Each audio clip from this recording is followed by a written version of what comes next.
live. Awesome. Welcome back, everybody. I'm Tiffany, and I have my friend and colleague Sherry Platt with me today. We are recording our episode of the podcast live, and we're doing it this way so that more people have the opportunity to ask questions.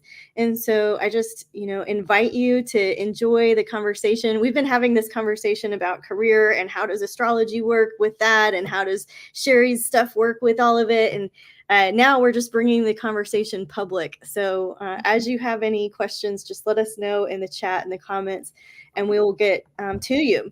So one of the things that I think is really interesting about the conversation that we're having today is how much time people spend about thinking about changing jobs, how much time they spend worrying about, am I in the right career? Am I with the right people? Or feeling unfulfilled or feeling dissatisfied in some way. Not everybody has that just quit and do something else gene, right? A lot of people need this clear transition to do the next thing. And so Sherry and I, like I said, we've been talking about it. We've been talking about purpose-amnesia. We've been talking about career fear. And we've been talking about how to really get clear with your career, with your purpose, and so that it's not just a job, but it's something that you really feel fulfilled by, that you really feel like you love yourself and embrace yourself with. So today we are going to be talking about finding meaningful work. We're going to talk about getting out of toxic work, or companies or people that are even toxic that you might be working with. We're going to talk about the seasons of your career and do some career mapping with some of Sherry's techniques and my techniques. And we're going to wrap it up with intuitive career planning. So Sherry, she has a quote on her website that I absolutely love from Mary Oliver. And it says, "Tell me, what is it you plan to do with your one wild and precious life?" Yeah. And I love that. We have this one wild and precious life. So it just so encapsulated the vibe that you give people when you're doing your career-voyant readings. I said, Sherry's my friend, but I want to read her professional bio. Is that okay, Sherry? Please do. Thank you. So Sherry is a career counselor and recruiter with over 20 years of experience advising everyone from professional executives and trade professionals to recent college grads, midlife and wisdom years career changers, as well as back to work moms and dads on how to clarify the work they want and discover jobs or entrepreneurial paths that are deeply satisfying.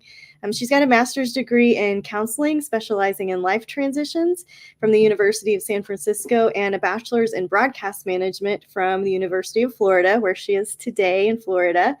She's also an interfaith spiritual director and certified spiritual advisor.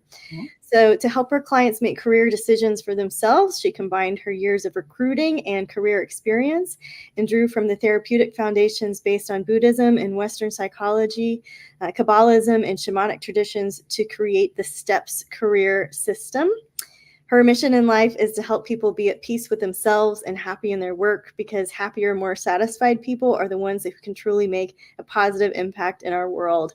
And she's convinced that that's why the first four letters in career are CARE, care.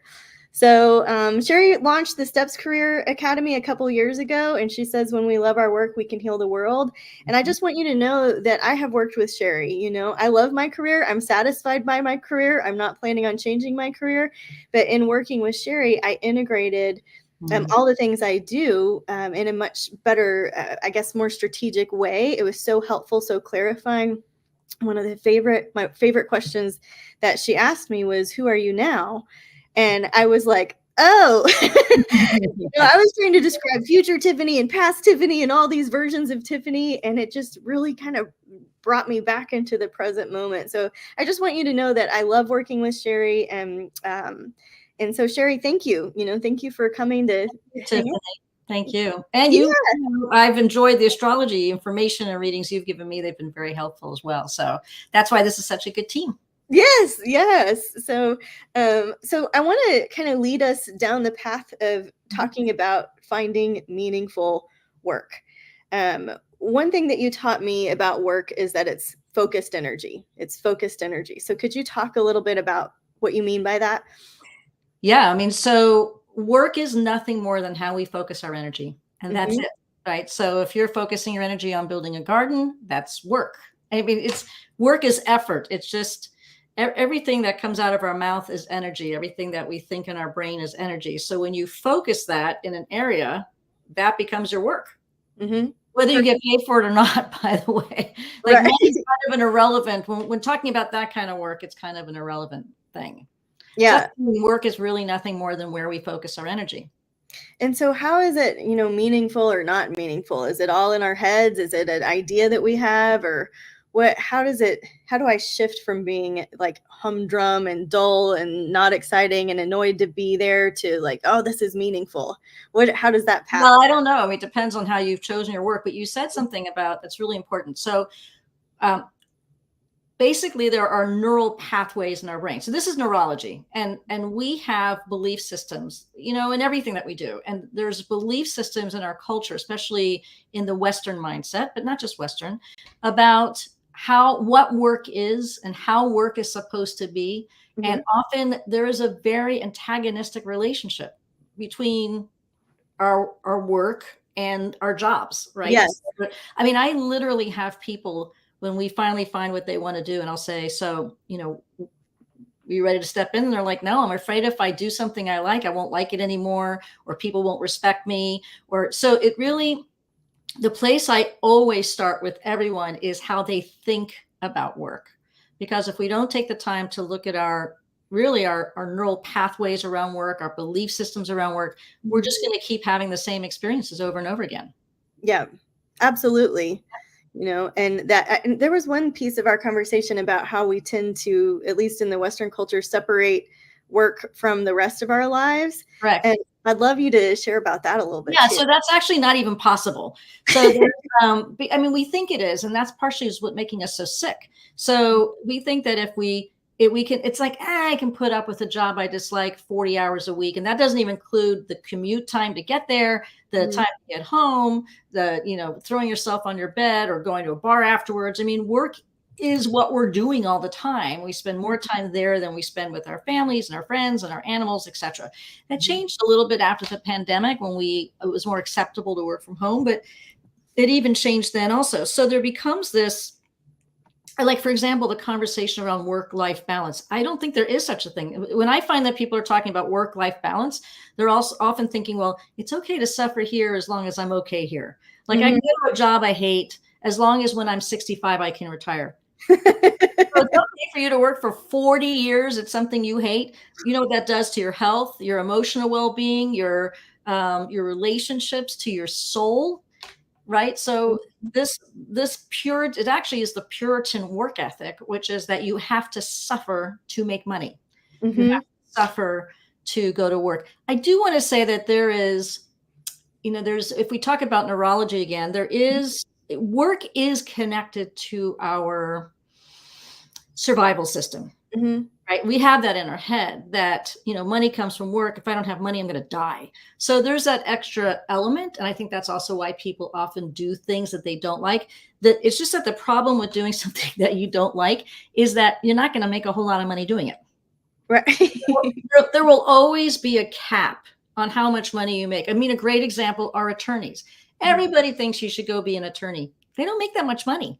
And if they don't like it, they make even less because they're always having, you have to go get clients. It's perpetual.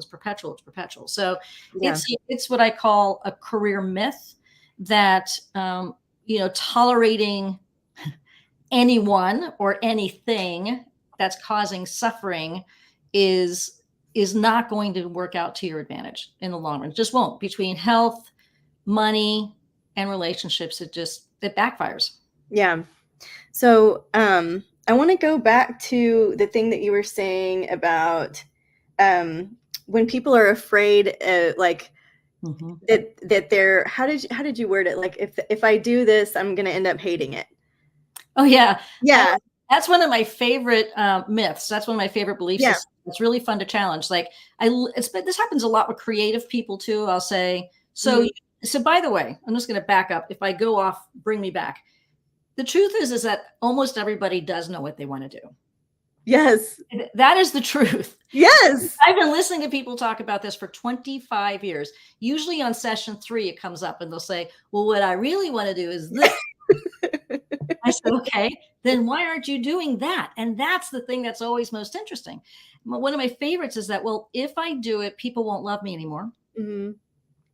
If I do it, I won't like it anymore. And I said, okay, so let me ask you something. When you pick a partner, Mm-hmm. you pick the mediocre partner because when it doesn't work out, I mean, maybe you do. You pick a mediocre partner because if it doesn't work out, then you don't feel so bad leaving them. Mm-hmm. Or do you pick somebody you're truly in love with and just see what happens? Yeah. Right. Right. And so I think it's also tied into the belief that you have to do the same thing for the rest of your life. Yeah. So the answer to, well, try it. And if you stop enjoying it, we'll figure something else out. It's Yeah. like, right. But to not pursue it or to not explore and let it evolve and see what it can become, that's a different story. Amazing. It really is. So I would just want to pause for a second and acknowledge everybody that's here live with us. I see on YouTube, somebody Alt Search is here with us. Lindsay Stone is here with us. Nadine is here with us. And over on Instagram, some of my best friends, Astrology by Celeste, Astrology Kaz, Melanie Wright Photography, Easy Herbs, my friend Corey, she has some questions for you that I know that she's going to ask today. The Wimberley Way, hi Molly, and Celeste is saying it's a great conversation. Steph is here. Brandy Miller, psychic medium, is here. She says, "Hey ladies." Hey, Randy. Rain's Reflection, Alchemy's Child, Joni Cortinas, and yeah, Molly. She says, "Former attorney here. She knows exactly." Exactly. He is an amazing interior designer and restaurant owner and many, many things. Mama, beautiful woman.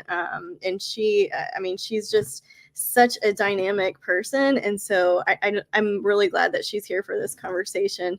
Because she's really transformed an entire town in Wimberley, Texas with her vision. So I love your work and I'm glad you're here. Okay, I just wanted to make sure we said hi to our people. Well, and I want to say, I think that Molly's an example, a good example of what happens when you release yourself from indentured servitude, allow yourself to be a free person, and allow, where we can talk about this, where you allow ideas to channel through you and into the planet, onto the earth, because each of us has a piece to the puzzle to healing our planet.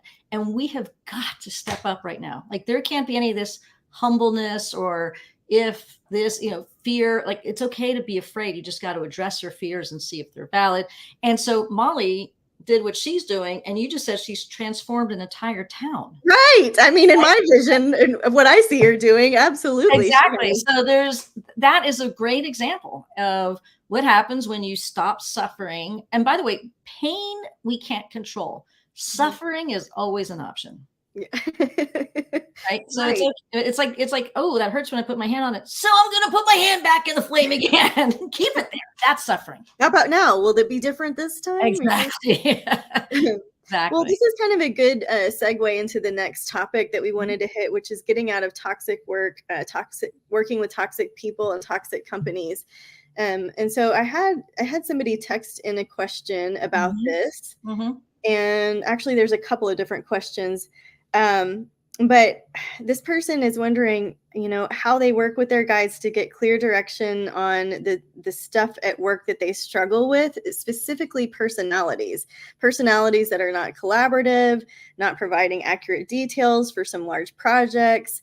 How do you work with these difficult, like, how do you know when enough is enough? And how do you know when it's like my job to spiritually transform myself and keep showing up? What are some ideas? And should she keep showing up? Yeah, right. So I wrote a book a while ago called Inside Job, 8 Secrets to Loving Your Work and Thriving. And one of the chapters is called Fire the 14-Year-Old Running the Show.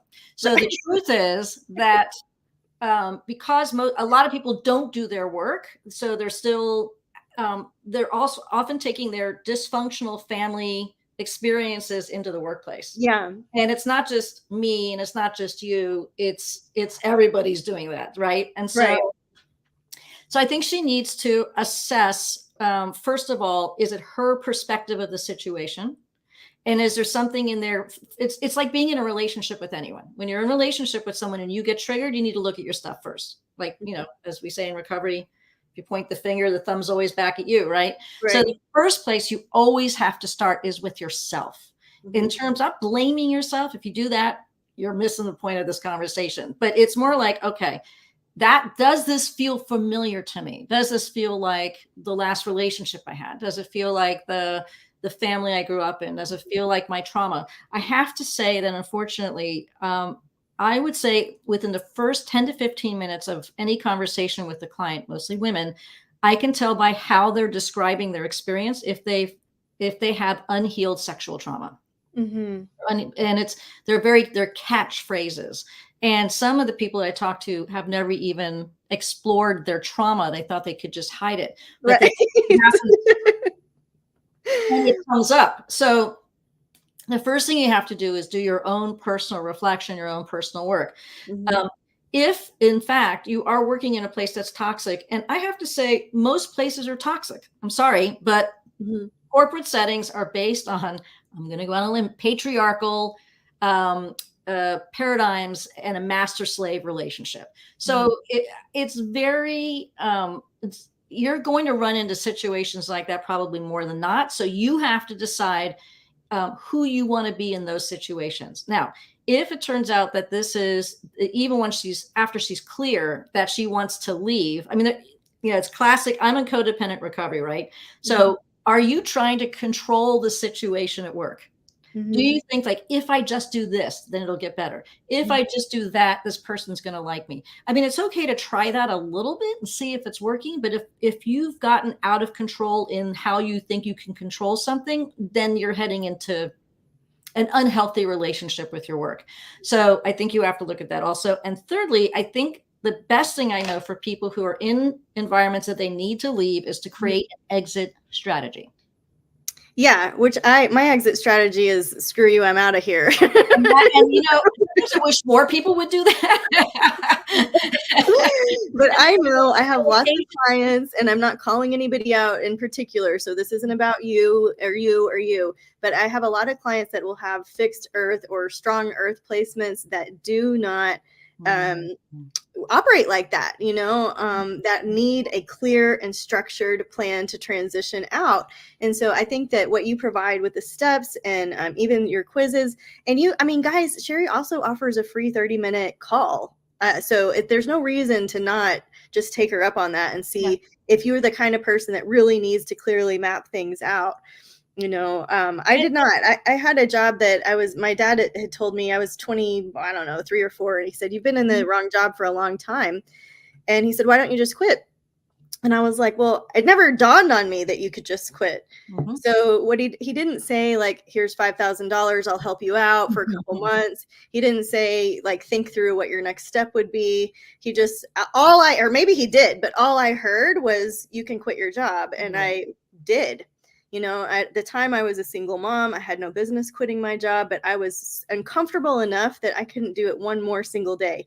And so what happened, kind of like we were talking about the story of Molly, is that it made me an entrepreneur. I started my first, food festival. We had 30,000 people come up. It started a cookbook. I then wrote 16 cookbooks, almost 20 books I've written now. None of that would have happened if I had just slogged away and with my nickel raise after a year that I got, right? Exactly. So, I think it's also one of the things that people often say is that when I ask people, what do you want? They say, I just want job stability. So I just want to work for an employer and have job stability. So the minute you attach your stability to an employer, you've lost your stability. Because what you've done is you've transferred your independence and your ability to actually make money on your own to an employer. And I'm not saying you shouldn't work for an employer. I like it myself sometimes. It's nice to have that continuity of income because I've been in and out of being an entrepreneur and a recruiter. I can always step into any time, but I'm never under the delusion that I'm secure. Recruiters get fired all the time. I mean, we're brought in, brought out. So it's just part of the lifestyle. So there's this perceived safety factor that comes. And so what happens with this person who's in that dysfunctional environment is that even though it's dysfunctional, it probably feels familiar and safe to some extent. And so it's, I just want to really reiterate that especially where I see the economy going. And we touched on this a little bit when I was doing transmedium work with other transmediums. I mean, this was 2-3 years ago, and we all saw the economy making a huge shift, which we are in the process of right now. And you will see fewer jobs available in corporations and the entrepreneur market just expanding. I'll give you a quick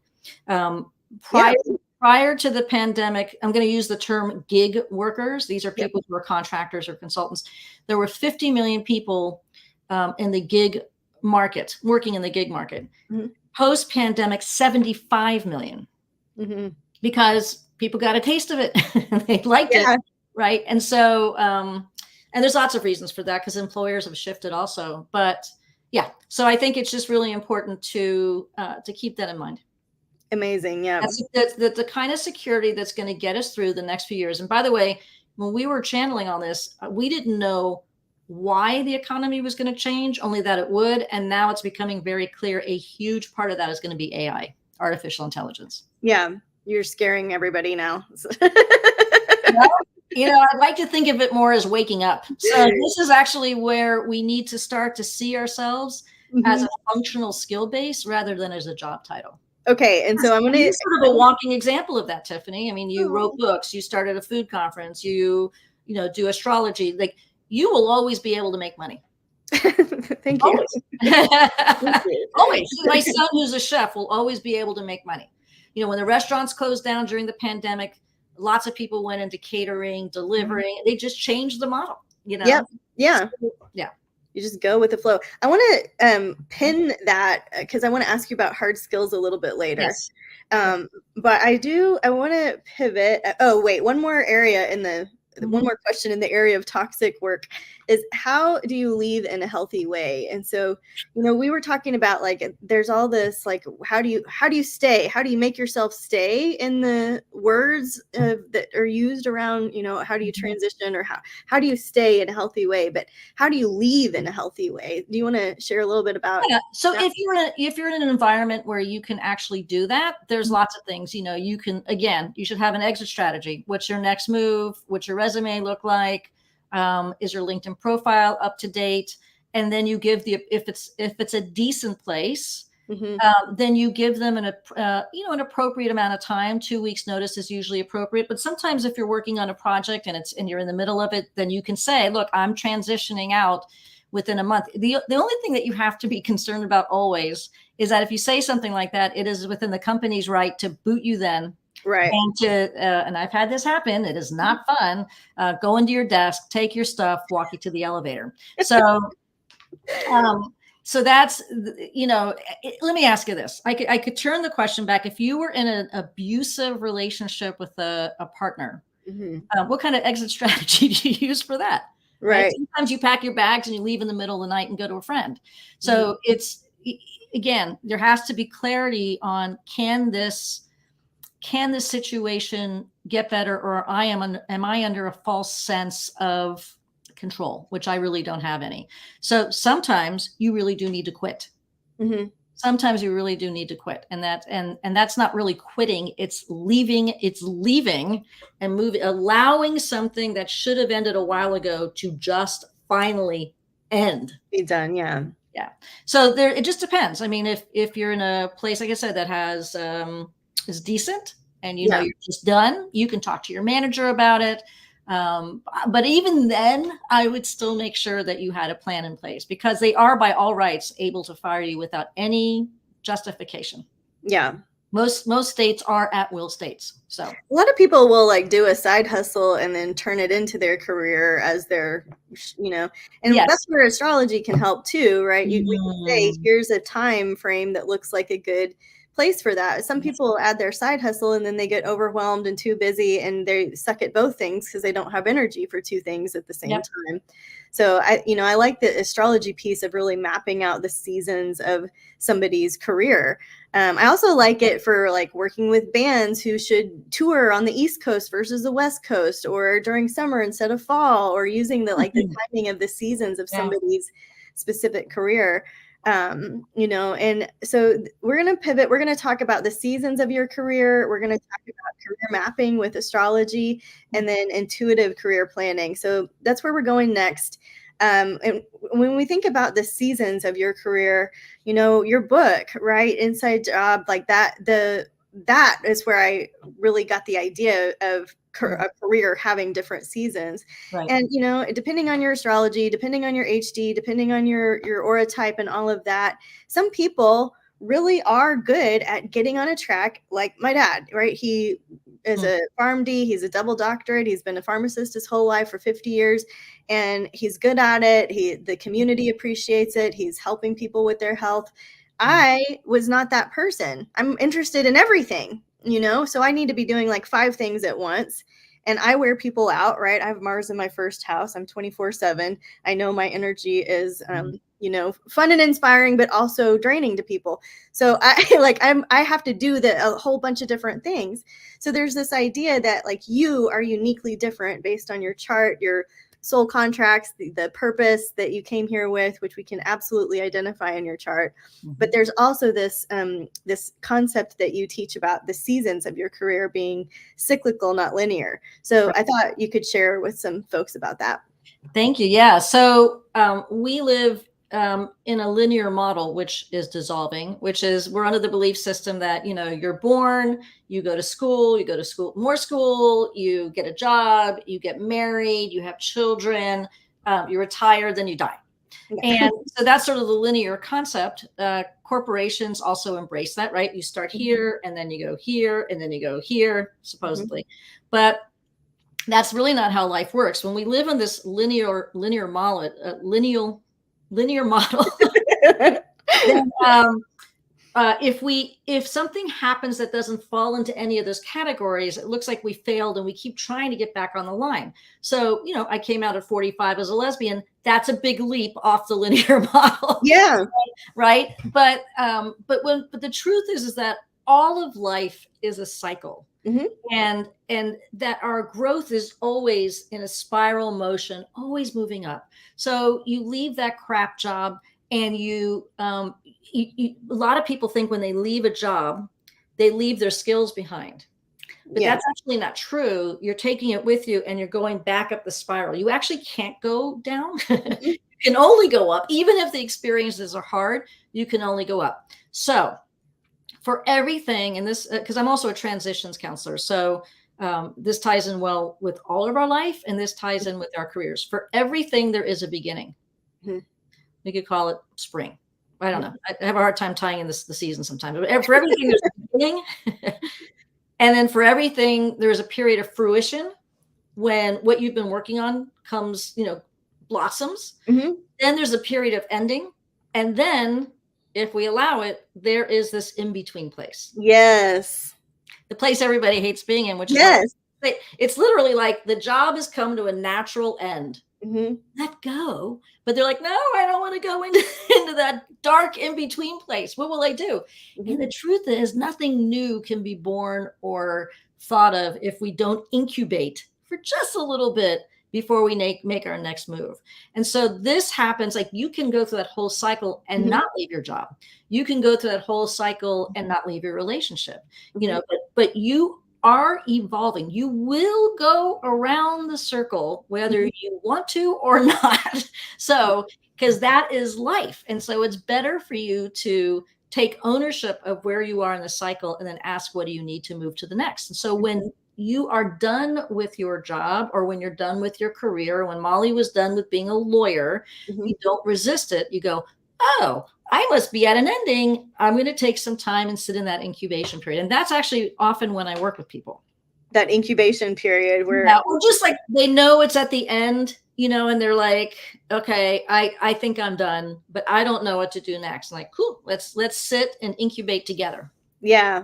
So there's different seasons. And just like, you may not like the winter, but it's coming anyways. Right. And so it's the same thing. You may not like that you have to look for work again. You may not like that you have, but it's time. And resisting it causes more pain, more frustration, and more bad energy for you, right? I wouldn't say bad, I'd say blocked energy. then just releasing and going, oh, okay, it's time for another transition. Let's see what comes up next. Yeah. Yeah, that's a really patient, kind way. I'm like, jump off the diving board. I'm a bit of a jumper myself, which does a source of frustration for many people in my life. I think this is one thing you and I have in common. So. Yeah, for sure. Yeah. Like you have Pluto right at your ascendant. So everywhere that Sherry goes, she's very transformative. So just by listening to her talk today, you guys are going to have some new ideas for you. I'm seeing a couple comments come up. Let's see. Brandy says winter always seems to be career incubation for her. She doesn't love it, but she's been trying to embrace it. I guess like real winter, like literal winter. Lucinda's saying that she's glad she came across our talk. She works in a factory and it's toxic in all the different departments. You know, I'll just use that as a moment to say, if you don't have your health, right? If you are not biochemically regulated, if your hormones are whack, if you're not sleeping, if your work is literally poison when you walk in, right? That to me, that like my heart just goes out to you. That I want everybody to have that sense of health and peace and calm inside their body, you know. So well, I always say that if you stay somewhere or stay with someone or in a situation that you know is not healthy for you, but we're going to just focus on work. One of three things, hopefully, one of three things will happen, right? So the first one is you'll get sick. Yeah. Because your body is not designed to be, whether it's a toxic factory or a toxic computer, like your body is not designed to be under that much stress, that much pressure, and that sad for that period of time. So you will get sick. The second thing is you will get fired, because when you don't like what you do, you don't do it very well. Right. And eventually it becomes obvious. The third thing is, and this always kind of, like at first it kind of confused me, but across the board, eventually the company will disappear. Yeah. In some capacity. So that factory that is so toxic, the universe will not support that for an indefinite period of time. Yeah. Eventually it will collapse in some capacity. So swallow it. Those are always one of three things that will happen. And so again, what you're saying is, it is unfortunate. And I don't know her situation. If it's the only employer in town, I can see where that would be challenging. And still it's not worth their health. Yeah. Right. So health first, right? Heather says, thank you for putting organization to my place in the world right now. Right. So Heather, congratulations on your second baby. I saw it on Instagram. And Lindsay says that's where she is too, and it's really sticky. She said that she had a situation with trying to fix and control herself, you know, over and over and over. So yeah, we do that over and over and over. Like Sherry's talking about, we tend to stay in a circle until it evolves, and then we evolve, and then, you know, we hit the same theme but at a different octave. Well, it's like in Buddhism they call it the cycle of samsara. You know, it's the cycle of suffering. So it's just, and I want to also say that cycle of suffering has actually created neural pathways in your brain. So I don't want to make light of this. I don't want to lean over and say, just get over it. I don't want to tell you like, you know, it's like, there's a reason you're not quitting. But that when you start to look at what those reasons are, then you have the opportunity to change the neural pathways. I call them HOTS, your habits of thought. Yeah. That's right. I have that in my notes. I'm glad you said that. Yeah. And sometimes, you know, I mean, I know I'm like, quit your job, everybody, but there are times when your attitude is the problem. You know, like there are times when I don't want to do my spreadsheets, but I turn it into, what am I devoted to, right? Who am I serving? And I get back into my service heart, and then it's not so annoying to do the mundane tasks that aren't the fun time getting in my bee suit and going and smelling wildflowers. You know what I mean? So there are times when you are the problem, right? So if you're getting fired over and over and over again, and like there are moments to stop and look at our own stuff first. Who did the thumbs up thing? I don't know. I think it's did you do it times. I do want to say that I think that there's a way in which, though, you are the problem. I think that thinking is how we think about ourselves, and that's harsh. There is a wound inside of you that has caused the belief that you don't deserve to be happy. or you don't deserve to be healthy or well balanced. Like, and that's what needs to be healed. It's not, there's a wound, right? And so how much are you going to be committed to healing your wound so that it doesn't own you and you kind of own it, or at least collaborate with it? So I think it's super important. Also, you said something really important. One of the 6 steps, the steps career system, is what are you in service of? So I find that if people so just because you enjoy your work doesn't mean you're not going to have crap days, doesn't mean you're not going to, I feast and famine. It's not fun. But I have a bigger vision. Like, I truly, truly believe that work is our medicine, and that when we heal, we can heal the world through our work. Like, that is my mission. My mission is to remind you who you are so you can start showing up and start helping to heal the planet. And so as long as I keep that bigger picture in mind, I can manage through the ups and downs and the ins and outs, etc. So the service piece is essential. Right. I mean, I like that how you said it too. It's even when you get your dream job, like I feel like I have my dream job and I work for myself and I love what I do. And yet, like you said, there are some very difficult days. You know? Yeah. It's not all roses and ice cream over here. No, it's hard. It's hard work. There's disappointments. It's just that I'm in a line. I'm aligned. Yeah. And that is really important. And also I have the opportunity to be creative. So I can always think of new and different ways to do what I'm doing, new and different people to help. And yeah. Well, let's talk about the career mapping part of this. I want to share a little bit about astrology and how I look at it through my lens. And then I also want to ask Sherry about her career voyant readings and her activation chart, which I found super helpful for me when I was re-identifying who I am now, at this stage of life. And so, for me, when we're looking at career stuff, when we're looking at mapping out your career, I'm going to look at it from a couple of different perspectives. The first one, right, is your natal chart, what you're naturally gifted at, where your natural gifts and talents are. And the second one is the transits in the sky. So what's happening now? How is this astrological weather affecting this person's chart? And you can see different seasons. I get a lot of people that come to readings and I'll see Jupiter moving across their midheaven, across the top of their 10th house. And this is a time when you would naturally be going through a 12-year cycle. You're ending a 12-year cycle. You're starting a 12-year cycle as Jupiter moves through your 10th house, for example. And so, people will say, my job stuff is changing. And I'm like, I already know what's happening in the sky, right? But if you're looking at somebody's natal chart, so for those of you that have some basic astrology, you'll be able to do this. You pull up your chart, and there's 3 planets and 3 houses that I want to direct you to. We could look at the whole chart as a whole. I'm just trying to give little snippets to help people, look at their chart and see some ideas. So your rising sign, it's really easy. Your rising sign is how you express your soul work. My rising, I have Sag rising. So Sagittarius needs to be on an adventure, right? I had to go to India to study yoga. They need to have this quest for truth. There's the life of the party. There's a sense of adventure and fun, right? So as long as I'm expressing my work through that Sagittarius lens, or studying, or keeping learning and all of that stuff that's Sag, I'm going to have a little sense of fulfillment, right?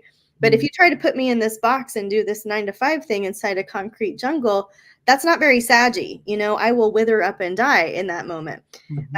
Your sun sign, your sun sign is another easy one. It's another one you need for fulfillment and satisfaction.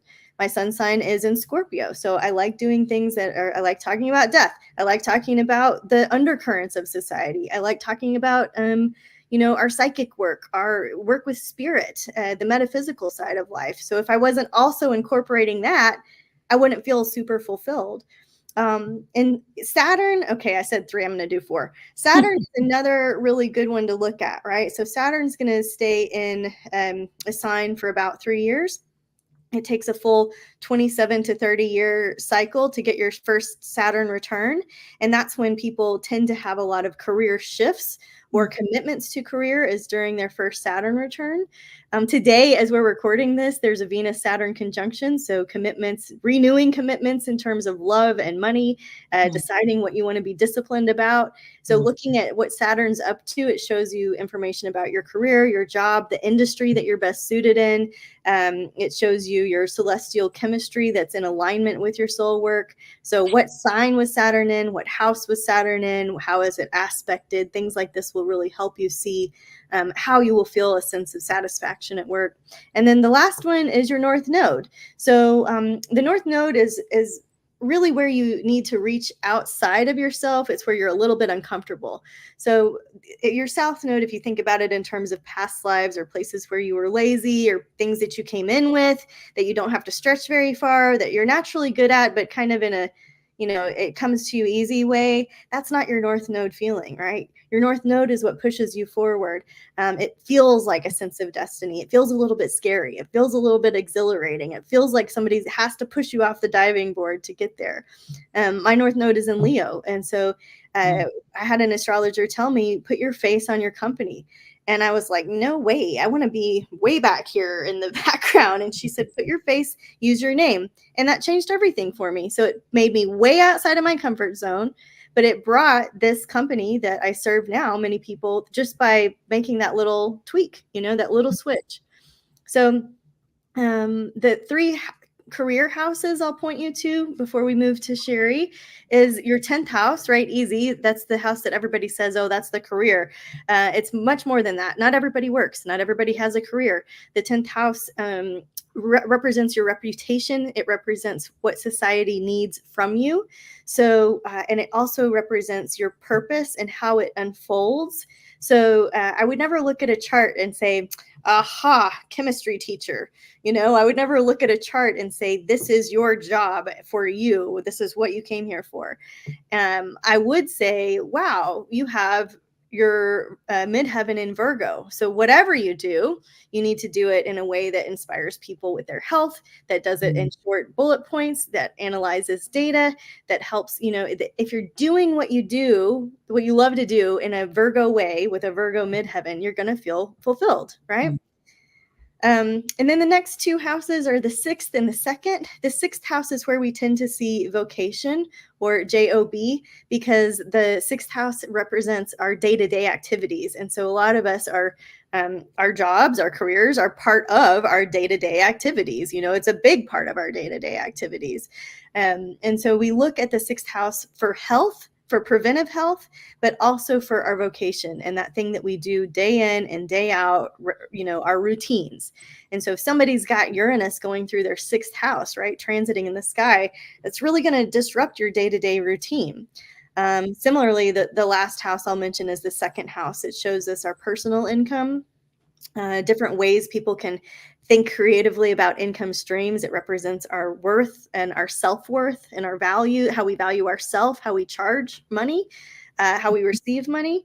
So there's lots and lots of lessons around that, right? What we think about provision, what we think about the spirit of the universe and relaxing and allowing time to wait to respond to what's being brought to us. There's a texture to the 2nd house. It's like, what's the quality? What's the style?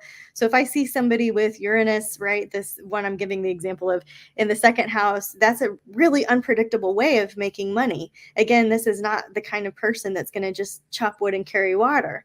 But if I see some of the more stable signs and planets there, then I know that that person really needs to like get up and be dependable and kind of have the same routine and have the direct deposit every month at the same time.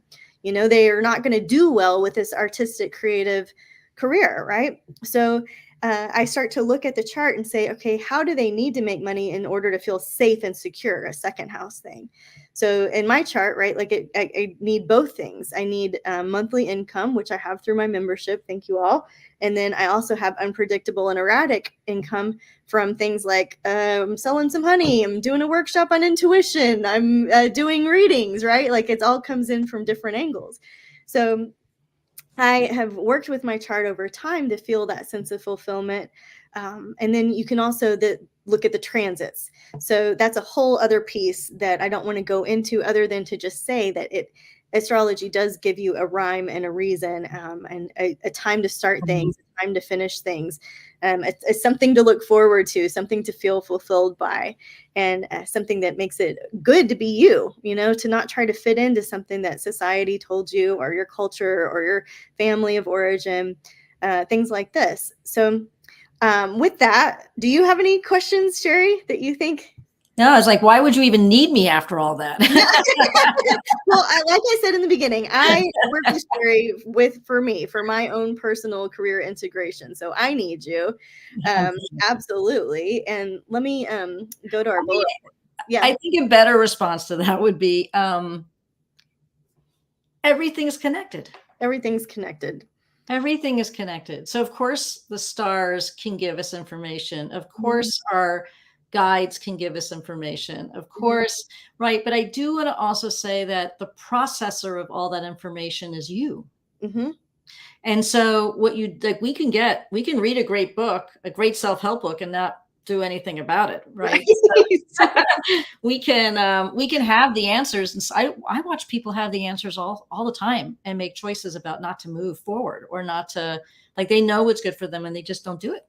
It's just not who they are. It's not what they want, or for whatever reason. So I'm not the least bit surprised that we can get information from the stars, just like we can get information from the plants, and we can get information from the heart and from our guides and from our channels. So yeah, it's beautiful. Like, bring it, right? Yes, right. All of the tools and resources. Yeah. So in terms of intuitive career planning, like, this is when somebody, like, if you would like to work with Sherry, you could work with her on a one-on-one basis through her Career Voyant readings, or you could go through her Steps Academy. But what's going on? Will you kind of describe what a Career Voyant reading is for somebody that might be career curious? That's a great word. So first I want to say that, psychic doesn't work for everybody. So, yeah. Right. And astrology. Yeah. Exactly. But I do feel like the career is the gateway. And so people come to me, with the question of, what do I want to do in my life? And then from that point on, so much is revealed. It's why I have all the training I have in terms of counseling and being able to hold people emotionally, knowing what I do, knowing what I don't do. And so now, working with me, there are two paths. So there's the path of Career Voyant, which is the combination of the career counseling, a psychic reading, and activation chart. But even when we go through the Career Voyant, we're still working through a process. So the activation chart is something that I channeled recently. I want to say I uploaded recently, because it's definitely from grandmother Earth, and she gave me very specific I want to say, like, guidelines, information. I use a pendulum. I've never used a pendulum before. I'm getting good at it, though. And basically, I remember saying to her when I channeled it, like, I thought I wasn't supposed to tell people what to do, help them figure it out. And she said, time is running out. I need people to show up. So she was very clear, like, the process has to be faster. So in addition to a reading, which often tells me a lot about ancestral influences, ancestral trauma, ancestral impact on work, etc., why we make the decisions we make. Then we also have the activation chart, which can actually give us a pretty strong idea about what we came here to do in terms of it. And it doesn't have to be specific, but it can be, are you a mystic? Are you environmentally focused? Are you physically focused? Are you a guardian? So it's a really powerful way to work. Yeah. Non-psychically, we're actually still doing the same thing. I'm just, because it's hard for me not to be intuitive. So I naturally channel while I'm talking to people. But many people want a step-by-step process. And so the STEPS career system is that. So I think we need 6 things to make good career choices. We need to know what our hard skills are versus our soft skills. and as women, we're men too, by the way, but women in particular, if you ask them what they do or what they like, they say, I want to help people, which is crazy. And so I say, you're no longer allowed to say that anymore in any of these sessions. So because we have oxytocin in our body. So, our hormones, we're genetically wired to want to help and collaborate. So, so soft skills are nice, but those are what we're born with. And I want people to start identifying more with their hard skills, which is anything that you can teach and anything that you've learned. And to start seeing yourself as a hard skill base. So Tiffany, I think you're pretty clear on that, because that's what's allowed you to pivot into so many different ways. And the fact is, beekeeping does have something to do with astrology, does have something to do with cooking, does have something to do with cookbooks, has something to do with writing, does have something to do with publishing. They all cross over. And metaphysical and mystics. I mean, who knew that bees were connected to mediumship? I didn't know that when I started. You're absolutely right. They are a crossroads of all of my favorite things, which I didn't see until we had our activation chart reading. Oh, that's so beautiful. Yeah, because that's the second. So we do skills first, then we do themes, which is just what we talked about. We look at all the things that people are interested in doing, their dreams, their hopes, their imaginations. If you want to be a mermaid, it goes on this list. And what happens is we begin to see cross sections of themes, and those themes have to be in your work in order for you to be happy. We look at what is the experience you want to have. So that may seem like a silly question, but when I ask people, what do you want? The first thing they do is they tell me what they don't want across the board. So what do you want in your job? Well, I don't want to work for an asshole boss. Okay. So, and I don't want to be micromanaged. Okay. And I want to be respected. Okay. I mean, very valid, right? But the problem is this exercise switches people over to a more positive way of speaking, not because I'm a toxic positivity person, but because the brain shuts down literally when we focus on the negative. So you could literally have an opportunity sitting right in front of you and not see it because you're in negative mode. So my goal is to take my boss is not very nice to, I want to work with someone who can mentor me and guide me and help me. So we turn it over to a different thought process. So that's the experience you want to have. The parameters of your life are the practicalities. And the boundaries. How much money do you need to make? Do you want to be remote? Do you want to be hybrid? Do you want to be on site? I had a client once that only wanted to go to a job where she could ride her bike, which is fair. So that was a 12-mile radius. And so we did a job search, 12-mile. We actually found her a great job. So, and then the service piece. What are you in service of? Which we've already talked about. It's like the bigger picture. And so by the end of this process, you do know what you want to do. Ideally, I'd like you to have 2 or 3, and whether it's career voyant or whether it's the step system, in both cases, you know what you're going to do afterwards. And I like people to have 2 or 3 different goals, so that they have choice in how they run a job search. So that's just, what do you want? Then I have a job discovery program, which is then how do you go get it? So LinkedIn, resumes, all that stuff. Yes, and then astrology will tell you when. So I'll tag on my little. We have to figure out how to do a combo session. It's so cool. Like, well, I actually think that, I mean, the more I learn about what I think that people need to understand that when you want a change, it's actually coming from a much bigger place. It's not just like you're supposed to move. So that person who is having that toxic experience, my guess is that if we went to her chart, we'd find that person, it's time for that person to move, that the stars of everything's moved for you. So I think that it can be a form of validation, like, because, we've forgotten how to listen to ourselves. Right. And so if we trusted ourselves, we'd all be great psychics. But if we trusted ourselves, then we'd know, oh, nothing bad is happening here. It's just time to move on. It's either time for my next growth, or it's time for my next lesson, or this is the start. Right. My mantra in those magic dark places, where it's like that incubation period that you're talking about earlier, is time is on my side, because that's where it can feel like the sands of the hourglass, or they're moving, time's moving too fast. I'm behind. I don't know how am I ever going to get, what if I get to be this age and now I'm unemployable because all I did was astrology and beekeeping. And, when those thoughts come into my mind, that's my mantra, is time is on my side. Time is on my side. And I'll just use that one over and over. Time is a blessing. It's not here to hurt us. And we didn't come here to fail. I mean, we didn't come here to fail. We came here to be happy. Not, I mean, not always to be happy, but to learn and to move forward and to heal. That's always what we came here for. So. Yeah, agreed. Yeah. Okay. So I want to be sensitive to the hour. We do have a few questions. Do you mind sticking around to answer some of the questions? Yeah, I love questions. Bring it. All right. So let's see. First of all, Lindsay says she learned so much addressing her hots with your course, and so she's really appreciates that because Thank you, Lindsay. Yes, thank you, Lindsay. We love you. Mm-hmm. And Corey, okay, Nadine says that she has Uranus in her second house, so she agrees with the whole like up and down, non-predictable income. And getting on that, frequency of being okay with that, right? Easy come, easy go. And then Corey says, you were talking about at one point, she says, this is my husband. He wants to shift.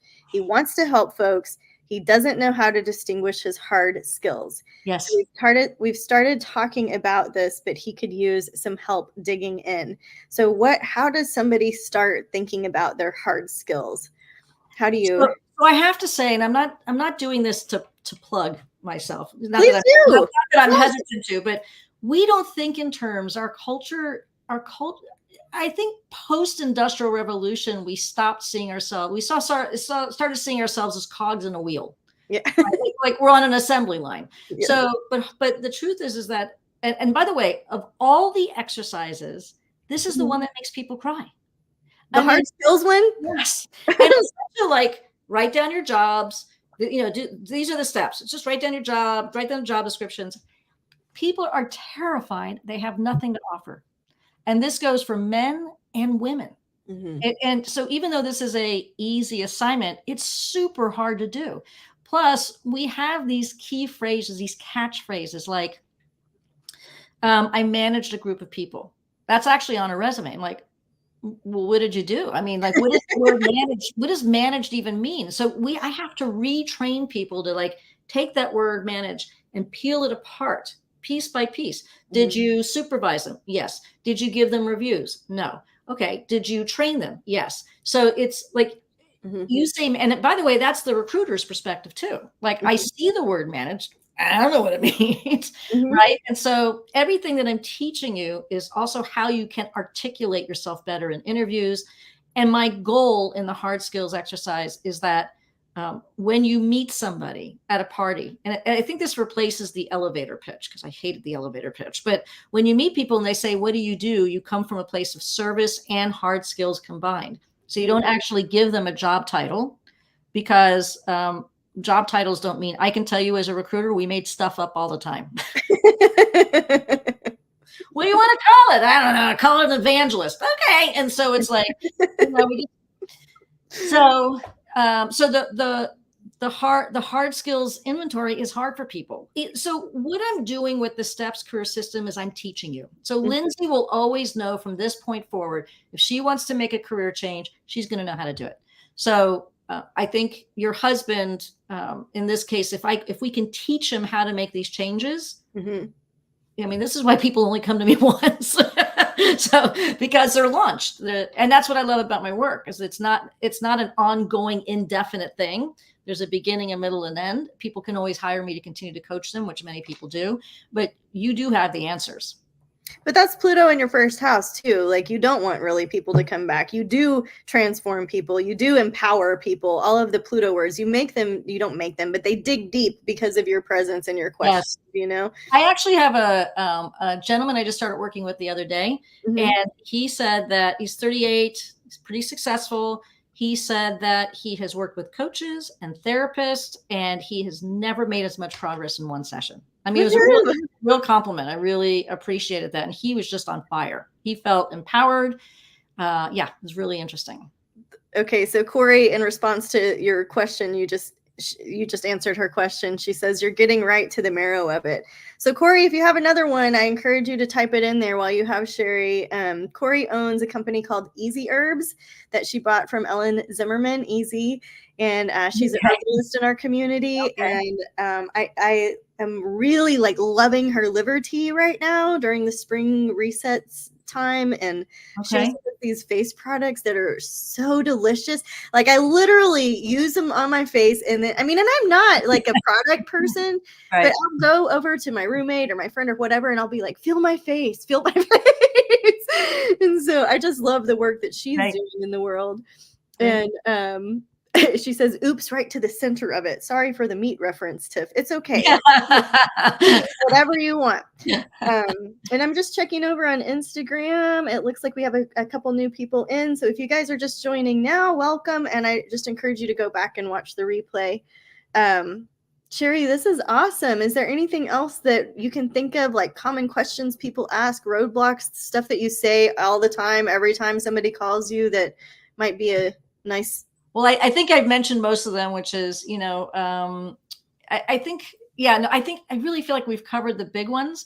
Mm-hmm. I would encourage that if you want to explore this a little bit more, this is why I do a free 30-minute career discovery call. You just go to sherryplatt.com. And that's the Steps Career Academy is one site, but you can schedule, you can also contact me directly. Yep. And if you go to the Steps Career Academy, you can send me an email through that also. But you can also reach me at Sherry Platt, SherryPlatt.com.